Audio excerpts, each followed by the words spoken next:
샬롬, 샬롬, 샬롬, 샬롬. 하나님 사랑합니다. 여러분, 주 안에서 사랑합니다. 오늘 히브리서 6장 말씀이죠. 히브리서 6장 말씀 우리 함께 계속해서 합독했습니다. 완전한 대로 나아갈지니라 라는 제목입니다. 자, 6장은 5장 후반부에 언급된 신앙상의 권면을 계속해서 이어서 언급하고 있습니다. 5장 후반부 12, 3절 보니까 뭐라고 말씀하고 계시냐면은, 때가 오래되었으므로 너희가, 마땅히 선생이 되었을 터인데 너희가 다시 하나님의 말씀의 초보에 대하여 누구에게서나 가르침을 받아야 할 처지이니 단단한 음식은 못 먹고 뭘로 젖이나 먹어야 할 자가 되었다다. 13절에 이는 젖을 먹는 자마다 어린아이니 의의 말씀을 경험하지 못한 자요. 14절에 단단한 음식은 장성한 자의 것이니 그들은 지각을 사용함으로 연단을 받아 선악을 분별하는 자들이다. 영적으로 성숙해지면 이제는 선악을 분별한다고 그러죠. 그래서 6장에 그리스도의 도의 초보를 버리라. 그러므로 우리가 그리스도 도의 초보를 버리고 죽은 행실을 회개함과 하나님께 대한 신앙과 세례들과 안수와 죽은 자의 부활과 영원한 심판에 관한 교훈의 터를 다시 닫지 말고 완전한 대로 나아갈지니라. 그래서 제가 오늘 제목을 완전한 대로 나아가자, 이런 말씀으로 은혜를 나누도록 합니다. 히브리서 기자는 영적 성장과 진보를 위해서 뭐를 버리고 그리스도의 초보를 버리고 젖 먹는 애가 되지 말고 이제는 좀 밥도 먹고 그리스도의 도를 깨달아 알아서 완전하게 성장해 나아가자. 하나님의 나라를 바라보자. 여기서 더 나아가 자신의 믿음을 성장시키지 못하고 헛된 교훈에 미혹된 배도자의 결국에 관해서도 오늘 6장에서는 경고하고 있습니다. 동시에 우리는 어떻게 하지 말고 게으르지 말고 오래 참음과 믿음을 굳게 지켜야 함을 또한 말씀하고 있죠. 초보를 벗어나서 뭐해라? 성숙하여져라 라고 말씀입니다. 히브리서 기자는 우리가 그리스도의 초보를 버리자고 하죠. 신앙은 정체되어 있는 것이 아니라 목표를 향하여 쉬지 않고 나아가는 것이다. 그래서 사도 바울은 자신이 위에 있는 것은 잊어버리고 뭐를 한다고 그래요? 표대를 향하여 그리스도 예수 안에서 부름의 상을 쫓아서 열심히 쫓아간다고 고백을 하죠. 성경 우리가 만나게 되는 믿음의 위인들은 우리 자신들의 신앙을 확인하게 할 뿐만 아니라 우리 삶의 현장에 끊임없이 도전하게 합니다. 따라서 성도들은 그들의 믿음이라는 거울에 자기 자신을 비춰보고 수정하고 보완하는 노력을 계속해서 성숙한 믿음이 되어야 되겠다라는 거죠. 어릴 때 신앙을 버려라. 고린도전서 13장 11절입니다. 이 닦아준 것 외에 능히 다른 터를 닦아줄 자가 없으니 이 터는 누구세요? 예수 그리스도시다. 그 터 위에 그죠? 우리가 뭐를 세워요? 교회를 세우죠. 예수 그리스도 위에. 완전한 데 나가야 된다. 히브리서 6장 오늘 본문 2절이죠. 세례들과 안수와 죽은 자의 부활과 영원한 심판에 관한 교훈의 터를 다시 닫지 말고 완전한 대로 그 교훈 자꾸 반복해서 하게 하지 마. 왜 우리가 아이들 야단칠 때 똑같은 말을 잔소리가 되게끔 귀가 따갑게 자꾸 해요. 안 하니까 하죠. 자꾸 잘못하니까 하죠. 씻어라 했는데 안 씻으니까 씻었니? 하고 물어보죠. 정돈해라 했는데 안 하니까 너 치웠니? 정돈했니? 맨날 이렇게 얘기합니다. 근데 그러지 말아라. 이제는 완전한 대로 나아가라. 히브리서 기자는 신앙의 완전을 추구하도록 권면하면서 모든 기독교인들이 이것을 할 수 있는 능력이 있다라고 단언을 합니다. 하나님은 표리가 부동한 생활이나 외식주의, 형식주의를 가증히 여기시기 때문에 누구든지 자신의 신앙이 하나님께 인정받기를 원한다면 먼저 그것들을 처리하고 극복해라. 그런 것에 계속 매여가지고 질질 끌려다니지 말라. 주의 뜻을 알지 못하고 주를 경외함이 없는 사람들이 뭐가 돼요? 외식주의자들이 되죠. 그리고 또 요즘에는 편식을 많이 합니다. 절대 편식해서는 안 돼요. 제가 오늘 집에를 잠깐 갔다가 항상 가면은 싱크대 먼저 늘 정리를 합니다.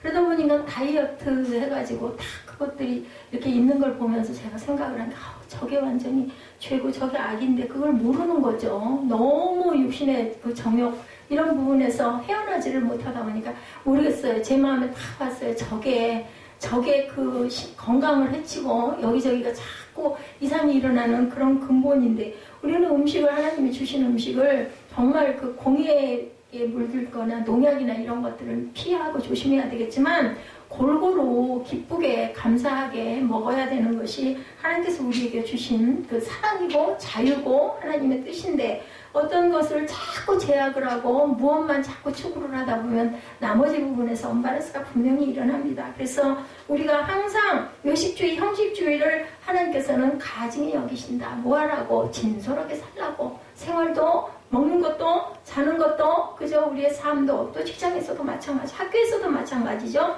학교에서 선생님 말씀을 수업 시간에 잘 듣는 학생들이 단정하게 공부도 잘합니다. 그래서 뭐라고 얘기해요? 범생이라고 그러죠. 범생. 학교에서는 범생이 돼야 돼요. 가정에서는 또 아들, 귀한 아들, 귀한 딸, 기쁨을 주는 귀한 아들, 딸들이 돼서 그렇게 계속 잘 자라가면, 완전한 대로 나아가면은 온전해지지 말라고 해도 온전해질 수밖에 없다는 거죠. 그래서 주의 뜻을 알지 못하고 주를 경외함이 없는 사람들이 뭐가 된다고요? 외식주의자들이 된다. 제가 조금 비약해서 말씀을 드렸지만 뭐든지 골고루 잘 섭취할 줄 알아야 된다. 편식은 좋지가 못합니다. 주께서 기뻐하시고 우리에게 요구하시는 것은 요란스러운 거칠애가 아니라 번쩍번쩍하게 겉만 번들하게 치러놓는 것이 아니라 꿈이 없는 믿음과 순종하는 생활임을, 그래서 우리가 생활이 예배가 돼야 된다 이렇게 얘기하지 않습니까? 하늘의 은사를 맛볼 수 있어야 된다. 오늘 4절입니다. 한 번 빛을 받고 하늘의 은사를 맛보고 성령에 참여한 바가 되라고 얘기합니다. 5절에 내세의 능력을 맛볼 수 있어야 된다. 하나님의 선한 말씀과 내세의 능력을 어떻게 하라고? 맛보고 이렇게 하라고 얘기합니다. 사함을 받을 수 없는 자들은 그럼 어떤 자들인가? 히브리서는 신앙의 정지 상태, 후퇴 현상에 빠진 유대인 성도에게 영적 성장을 권면하는 것이 이 저술의 목표, 히브리서를 쓴 목적이었다고 얘기합니다. 히브리서 기자는 신앙이 성장하지 못하고 후퇴하는 경우 초래되는 무서운 결과를 들어서 경계하고 있어요. 오늘 본문에 한 번 비침을 얻고 하나님의 은사를 맛보고 성령의 체험을 하고도 타락하는 자는 그 죄를 용서받을 수가 없다고 본문에 나타나 있죠. 6절에 보면 타락한 자들은 다시 새롭게 하여 회개할 수가 없나니 이는 그들이 하나님의 아들을 다시 십자가에 못 박아 드러내놓고 욕되게 함이라. 그래서 그런 얘기합니다. 예수께서 한번 십자가에 못 박히시고 그리고 사흘 만에 부활하셔서 우리의 모든 죄를 사해 주셨는데 반복해서 계속 똑같은 죄를 자꾸 짓는 것은 하나님이 주신 그 사랑을 모독하고 예수님을 십자가에다가 반복해서 계속 못을 박는 결과다라는 얘기를 많이 한 것을 오늘 본문에서 그렇게 얘기합니다. 7절에 땅이 그 위에 자주 내리는 비를 흡수하여 밭가는 자들이 쓰기에 합당한 채소를 내면 하나님께 복을 받는다고 그래요. 밭가는 자들이 어떻게 열심히 씨를 뿌리고 그러니까 뭐든지 열심을 가지고, 제가 오늘 예지한테 얘기했어요. 이 최선을 다하면, 근데 먼저 기도하고, 그리고 마음을 편안하게 먹고 불안해하지 말고, 불안해하면 잘 될 것도 안 되거든요. 너 그렇게 하면 합격해. 분명히 합격할 것이다 라고 제가 일부러 용기를 주느라고 한 게 아니라 제 마음에 감동이 오는 대로 그렇게 얘기를 했습니다. 나머지 부분은 본인이 그날 그래야지 일찍 자라고, 저녁을 꼭 먹고 자라고, 절대로 오늘 저녁은 걸르면 안 된다. 아침에는 아마 네가 식사를 거의 못할 거니 저녁을, 제가 요즘 날 새벽에 정말 며칠 전에 그 얘기했듯이 전 처음이었던 것 같아요. 아침에 일어나가지고 그 새벽 설교를 하는데 세상에 그거 뭐 짧게 조금 하는데 이게 허리에서 힘이 없으니까 발음도 자꾸 틀리고 소리가 이렇게 힘있게 나가지가 않더라고요. 그래서 정말 안타까웠습니다. 뭘 먹고 낮에 다시 찍을 수도 없고 어쨌든 이걸 올려마라 굉장히 마음이 안타까워하다가 이것도 증거야 하고 제가 일단은 올렸습니다. 우리는 정말 잘 먹고 잘 쉬고 마음의 평안이 있어야 무엇이든지 열심히 할 수 있구나. 제가 그걸 깊이 깨달았어요. 몰랐어요. 지금까지 그렇게 설교를 하고 새벽 예배를 드리고 뭐 밤에 못 잤고 못 먹었고 그 장 상태가 어땠고 소화 상태가 어땠고 저땠고 아무리 얘기를 했지만 하나님이 나를 이렇게 건강하게 살아서 서 있게 해주시고 이렇게 설교할 수 있는 힘을 주시고, 마이크에 제가 의지를 많이 합니다만 목이 많이 약해져가지고 어떨 땐 또 기침이 나가지고 기도를 할 수가 없을 정도로 그렇기도 하지만 그래도 하나님께서 지금까지 인도해 주시고 붙들어 주시고 이렇게 몸에 여러 가지 기관들이 어려움이 많음에도 불구하고 내가 이렇게 서서 지금 이렇게 크게 말씀을 전할 수 있게 해주신 그 은혜가 얼마나 감사한가. 예지고 오늘 밤에는 꼭 밥을 먹어야 돼. 잘 먹고 자. 그리고 일찍 자. 아무 생각도 하지 말고 자고 꼭 아침에 시험 보러 가서는 마음으로 기도하고 마음을 편하게 내려놓고 있는 일상의 모든 네가 그것을 다 발휘해서 하면 분명히 너는 합격할 것이다. 그렇게 얘기했습니다.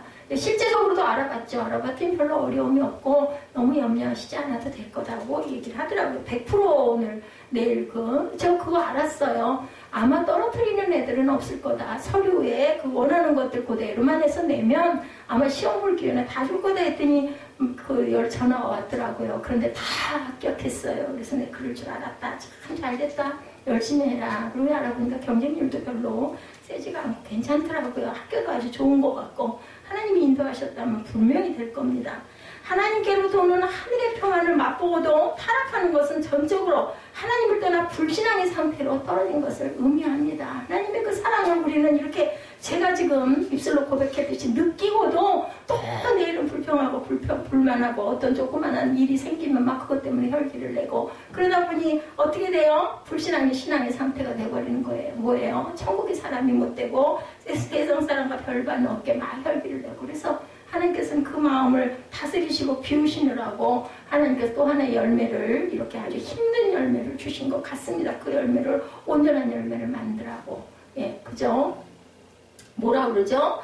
예,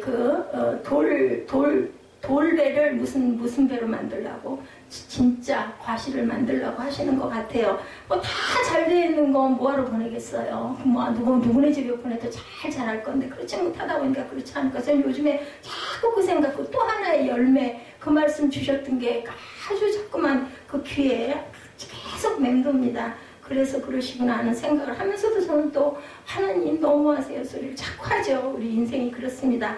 다시 세상의 더러움에 얽매우는 자들에 대해서 베드로서 2장 20절에서 만일 그들이 우리 주 되신 구주 예수 그리스도를 알므로 세상의 더러움을 피한 후에 다시 그 중에 얽매이고 치면 그 낮은 형편이 처음보다 더 심해지라. 그 얽매임에 우리가 치면 얽매임에 빠지면 나중 형편이 더 처음보다 더 심하게 나빠진다. 맛을 잃은 소금, 그죠? 우리는 늘 얘기하죠. 마태복음 5장 13절이죠. 세상의 소금이니 소금이 만일 그 맛을 잃으면 무엇으로 짜게 하리요? 어떻게 된다고요? 길가에 버려져서 사람들이 밟고 다니게 한다. 소금의 가치가 없어지는 거예요. 소금은 우리가 자꾸 음식에 넣어서 음식을 잘 만들고 간을 맞춰야 소금의 진가가 있는 거와 똑같다라는 거죠. 빛도 마찬가지죠. 어둠 속에 들어갔을 때 빛이 굉장히 광채를 발합니다. 이 교회 정보를 다 바꿔놨더니 너무너무 밝아가지고 너무 감사하고 저게 뭐 한 10개 킨 게 하나 킨 것만큼의 전력밖에 안 된다니까 그것도 너무 감사하고 우리는 아무 쓸데없이 밖에 버려져 버리는 사람들에게 밟히는 그런 소금이 되지 말아야 되겠다.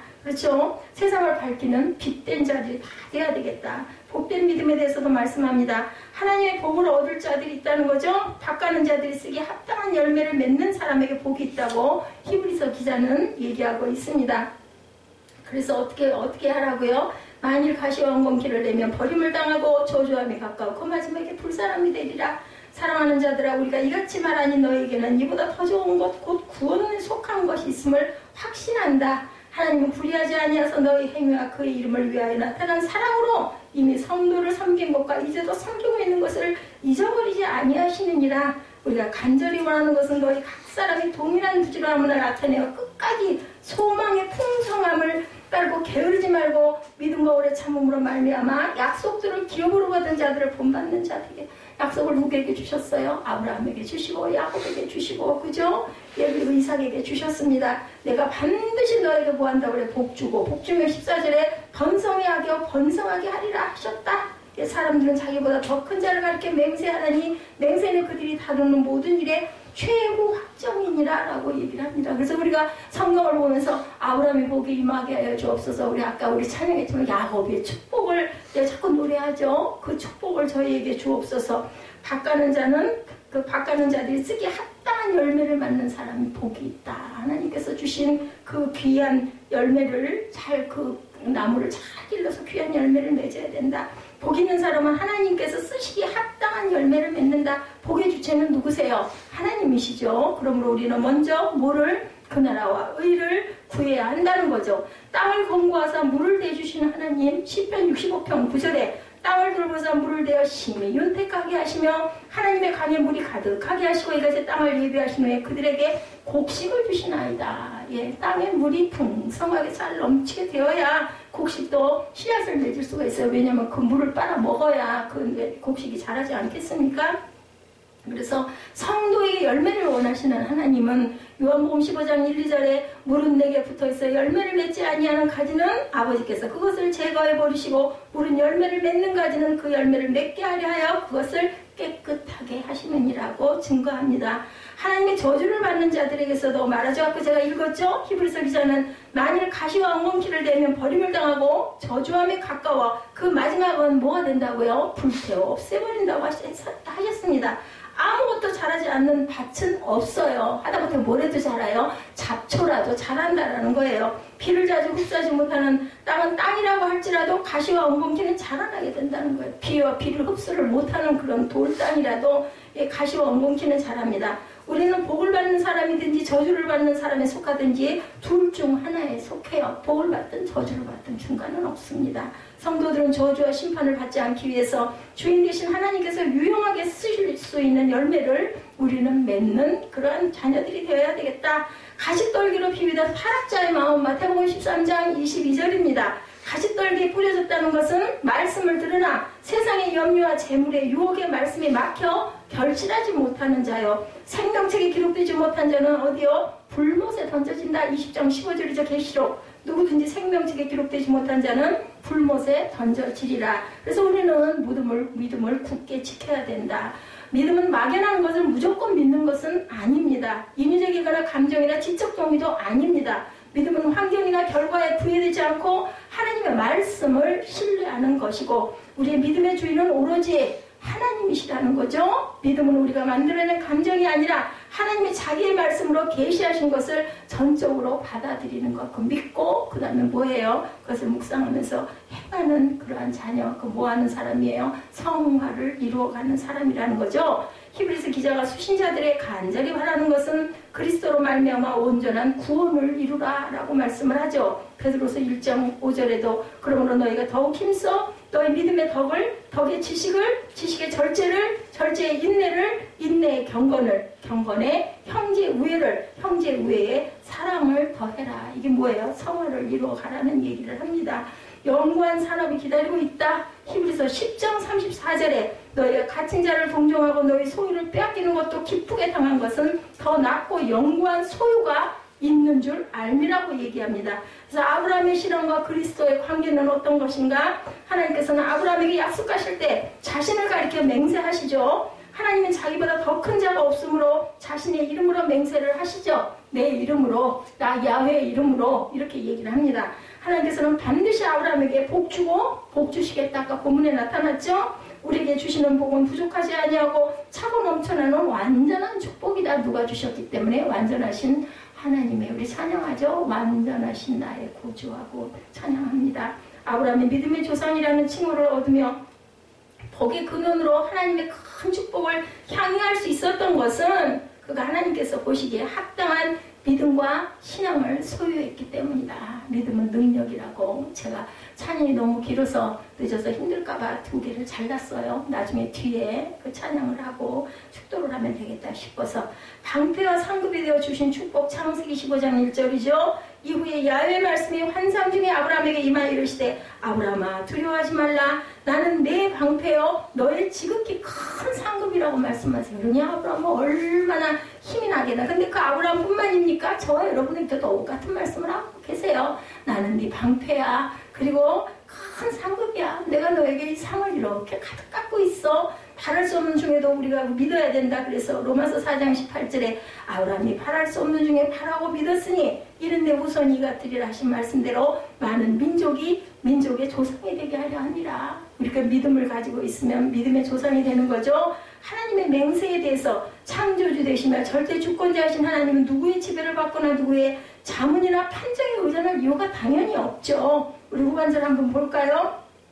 이와 같이 아브라함이 오래 참아 약속을 받았다고 하죠. 사람은 자기보다 더 큰 자를 가리켜 맹세하나니 맹세는 그들이 다투는 모든 일의 최후 확정이니라. 하나님은 약속을 기업으로 받는 자들에게 그 뜻이 변하지 아니함을 충분히 나타내시려고 그 일을 맹세로 보증하셨나니 이는 18절입니다. 하나님이 거짓말을 하실 수 없는 이 두 가지 변하지 못할 사실로 말미암아 앞에 있는 소망을 얻으려고 피난처를 찾는 우리에게 큰 안위를 받게 하려 하심이라. 우리가 이 소망을 가지고 있는 것은 영혼의 닷 같아서 튼튼하고 견고하여 휘장 안에 들어가나니 그리로 그리로 앞서가신 예수께서 멜기세덱의 반차를 따라 영원히 대제사장이 되어 우리를 위하여 들어가셨느니라. 어디로 들어가셨어요?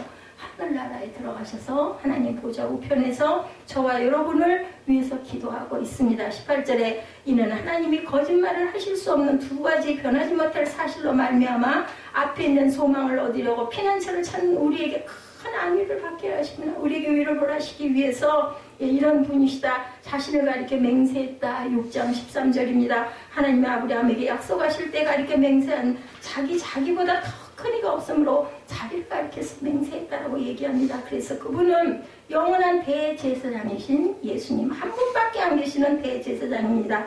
제사장은 뭐예요? 백성들의 죄악을 정결케 하기 위해서 자기가 먼저 깨끗하게 정결하게 하고 죄를 회개하고 그리고 하나님께 제물을 바치고 누구를 그 백성들을 대신해서 용서를 비는 사람이 제사장이었죠. 구약에. 예수 그리스도는 다른 제사장들과는 달리 크신 사랑으로 자신의 몸을 제물로 직접 드립니다. 대제사장들은 뭘로? 짐승을 가지고 잡고 각을 뜨고 피를 흘리고 그죠? 제단에 뿌리고 불을 사르고 그랬는데 이 대제사장이신 예수 그리스도는 자신의 몸을 직접 각을 떠서 우리의 죄를 위해서 대속을 해주신 그런 하나님이시다. 우리는 제사장이면서 자신을 제물로 하나님께 드린 그리스도의 사랑을 깨달아 아는 성도들이 되어야 되겠다. 히브리서 2장 17절입니다. 우리의 죄를 구속하셨죠. 그러므로 그가 범사의 형제들과 같이 되심이 마땅하도다. 이는 하나님의 일에 자비하고 신실한 대제사장이 되어 백성의 죄를 속량하려 하심이라. 영원한 구원의 근원이 된다. 히브리서 5장 9절입니다. 온전하게 되셨은즉 자기에게 순종하는 모든 자에게 영원한 구원의 근원이 되신다. 근원이 뭐야? 뿌리죠. 뿌리가 되신다. 그래서 우리는 히브리서 6장을 통해서 자신의 믿음을 성장시키지 못하고 헛된 가르침에 미혹된 자들의 결국을 우리가 어떻게 될 것인지에 대해서 우리가 봤죠. 우리는 어때요? 안일과 타성과 교만에 얽혀 성장하지 못하는 믿음의 요인들을 철저히 제거해야 되겠다. 어디에 못 들어가니까 하늘나라에 들어갈 수 없기 때문에 하나님께서 보시기에 합당한 신앙 성장을 이루는 저와 여러분이 되셔야 되겠다. 그래서 완전한 대로 나아가라. 우리 본문의 중심이 1절에서 8절까지 이어지고 있습니다. 그리고 11절부터 20절까지는 성숙을 권면하는 그러한 단락으로 두 단락으로 이루어져 있죠. 그러므로 우리가 그리스도의 도에 초보를 버리고 완전한 대로 나아갈지니라. 1, 2절이죠. 이 구절은 수신자의 신앙 수준을 완전한 대로 나아갈 수 있는 상태로 진단을 합니다. 받는 사람들은 너희들은 분명히 완전한 대로 나아갈 수 있어. 이 얘기라는 거죠. 단단한 음식을 소화할 수 있는데도 젖만 먹으려는 그들에게 이제 젖 떼고 밥 먹어라. 이거 권면하고 있어요. 그만 좀 먹어. 씹어주는 것만 먹지 말고 네가 씹어 먹어. 이 말입니다. 이 구절은 수신자의 신앙 수준을 완전한 대로 나아가라. 단단한 음식을 소화할 수 있는데도 젖만 먹으려는 그들에게 젖 떼고 밥 먹자고 권하는 거죠. 그들이 버려야 할 초보는 죽은 행실을 회개함과 하나님께 대한 신앙, 세례와 완수, 죽은 자의 부활과 영원한 심판에 관한 교훈입니다. 유대인의 관습으로 굳어진 구약 교훈들이 나타나죠. 세례들도 신약의 세례가 아니라 구약의 씻는 예법들을 가리킵니다. 신약 교훈을 포함할지라도 그리스도 그분의 핵심 사역인 대속 주제는 빼놓은 초보 교훈들을 얘기하죠. 그래서 구약 율법은 구속의 원형을 잘 깨닫게 하는 보다 모형이에요. 모형. 구약은 그것 자체는 그리스도를 잘 깨닫도록 인도할 수 있는 좋은 기초다. 갈라디아서 3장 24절에도 증거합니다. 그런데 원형을 거부할 만큼 모형에 절대로 집착하지 말아야 되는 거죠. 옛 교훈에 익숙하다고 그리스도께 믿음으로 연합하지 않으려는 것은 심각한 문제다. 초보 교훈이 가치 없으니 내던져버려라는 권면이 아닙니다. 권면의 초점은 성숙을 향해 전진하기 위해 옛삶에 대한 집착을 벗어버려라. 나아가자는 수동형 동사가 쓰여 있어요. 이것은 이끌자라는 뜻을 갖고 있습니다. 성숙으로 이끄신 하나님의 손길을 강팍한 마음으로 정하지 말아라. 받아들여라 라는 거예요. 그죠? 율법에 너무 집착하지 말라는 얘기를 하고 있습니다. 그래서 율법은 뭐라 그래요? 완성을 하러 내가 왔노라. 예수님께서 말씀하시죠. 율법을 폐하려 온 것이 아니라 그것을 내가 완성하러 왔다라고 얘기합니다. 율법에 집착할수록 장성함으로 이끄시는 하나님의 손길을 자꾸 뿌리치게 된다. 복음의 믿음으로 연합할 수가 없어요. 왜 이렇게 은혜에 저항하면서까지 율법에 사람들은 집착할까? 구약의 사람들 그죠? 율법은 행한 만큼 표가 나서 행위자의 마음이 뿌듯하게 하는 매력.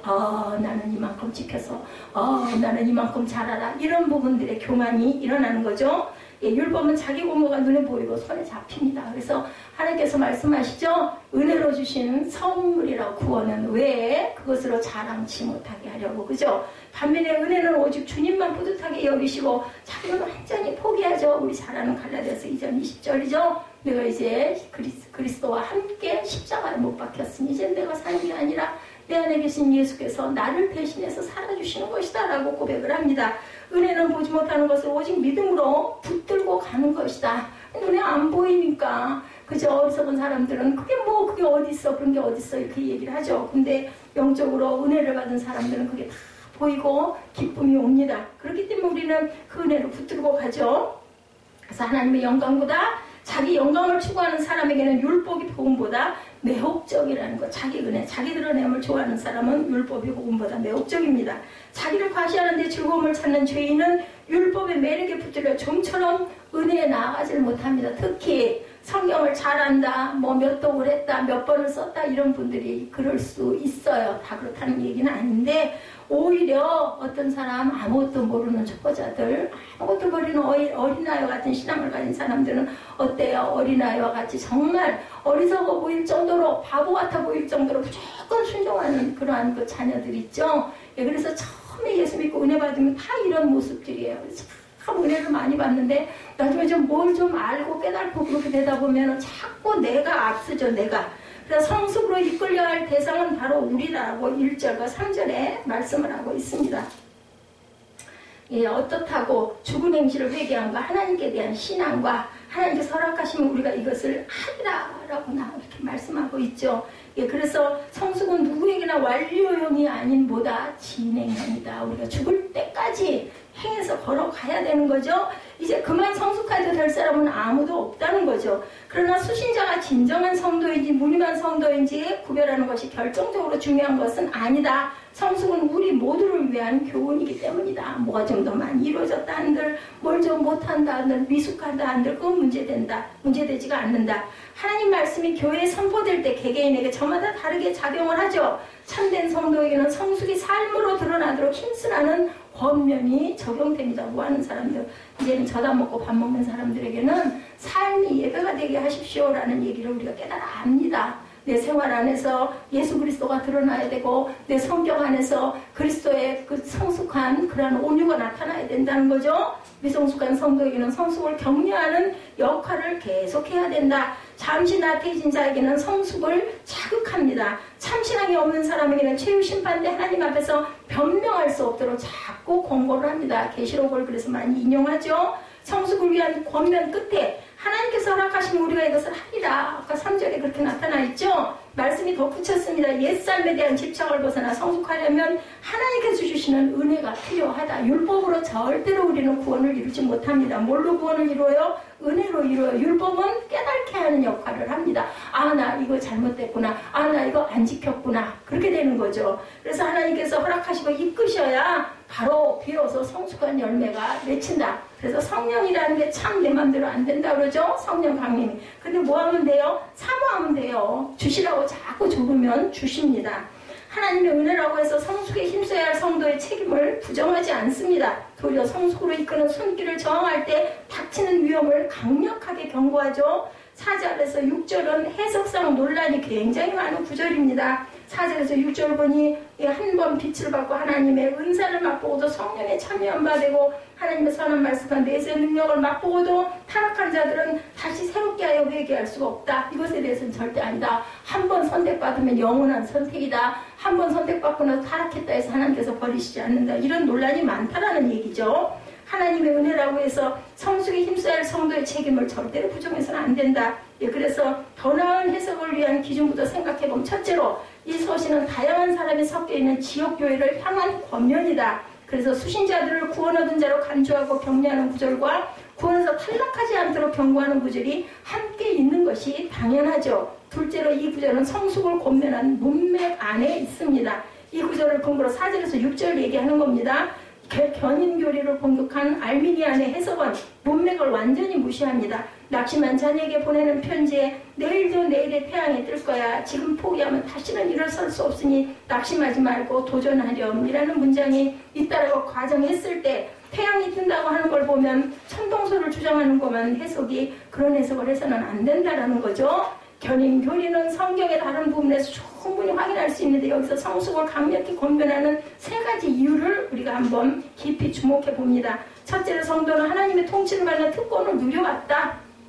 출애굽 세대는 노예 생활에서 풀려나서 홍해를 마른 땅까지 건넜고 구름 기둥의 인도를 받았으며 하늘에서 내리는 만나를 먹었죠. 성숙 여부와 상관없이 광야교회 모두가 함께 누린 은혜입니다. 신학교회도 하나님의 공급하심과 보호하심과 인도하심을 함께 체험합니다. 은혜의 방편인 말씀을 듣고 성찬에 참여하고 기도의 응답을 받는 것은 교회가 함께 누리는 특권인데 어때요? 사울에게도 하나님의 신은 임했어요. 여러분들 그도 선지자처럼 예언하고 하나님의 뜻을 알았습니다. 유다는 주님께 권세를 받아 전도하며 귀신을 내쫓으며 병자를 고쳤습니다. 누구? 가룟 유다 얘기예요. 그들은 단지 이름만 하나님 백성인 사람들은 사실은 아니었다. 하나님의 은혜를 핑계할 수 없을 만큼 충분히 체험도 했던 그러한 사람들이다.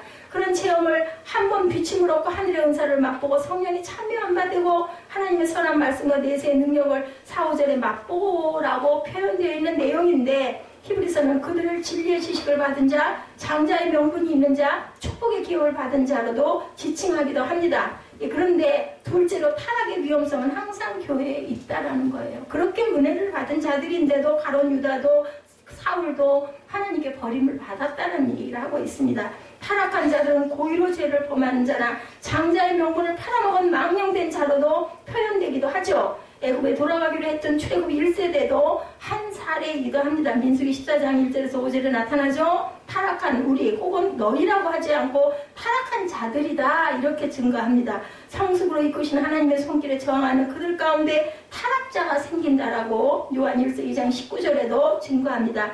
옛 삶에 집착하는 사람일수록 죄를 회개하려 할 때도 전통신앙으로 돌아가기 쉽다라는 것을 우리가 잊지 말아야 된다. 그렇게 예수가로 돌아가는 의미가 굉장히 심각하고 굉장히 위험하다는 거죠. 예수께서 영원한 대제사장이시며 온전한 속죄 제물이심을 공개적으로 부정하는 행위이기 때문에 단순히 신앙의 나태 차원의 문제가 아니라 구원의 기초를 새로 닦는 배도의 차원의 문제가 된다는 것을 우리가 잊어버리지 말아야 된다. 셋째로 배도의 결과는 혹독한 것이다. 너무 잘 아시는 말씀이죠. 옛삶으로 돌아가는 일은 하나님의 아들을 십자가에 못 박고 모욕했던 자들과 다시 뭐가 되어 한패가 되었다라는 얘기가 됩니다. 예수님의 대속 죽음의 흉악범의 죽음으로 취급하는 것이고 동물의 피제사를 그리스도의 피를 통한 속죄의 그림자가 아닌 실체로 믿겠다라는 그런 뜻이기도 하다. 공개적으로 복음을 떠나 옛신앙으로 돌아가는 퇴행입니다. 이들은 계속 하나님의 아들을 다시 십자가에 못 박아 현저히 욕보이는 사람들이라고 오늘 보면 6절 하반절에 나타나죠. 직접 겪어보지 예수 죽인 자들이 옳더라고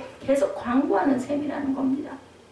이들은 다시 새롭게 하여 회개하게 할 수 없다라고 나타나죠. 6장 그 앞부분에 6절 앞부분에 황소의 피를 의지해서 회개하려 할수록 복음의 관점에서 이전보다 더욱 강팍해지는 삶이 될 것이다. 미성수고의 위험성에 관한 경고는 근거 없는 위협이 절대 아니다. 땅이 그 위에 자주 내리는 비를 흡수하여 밭가는 자들이 쓰기에 합당한 채소를 내면 하나님께 복을 받고 만일 가시와 왕권기를 내면 버림을 당하고 저주함에 가까워 그 마지막은 불사름이 될 것이라고 분명히 7절과 8절에 말씀하죠.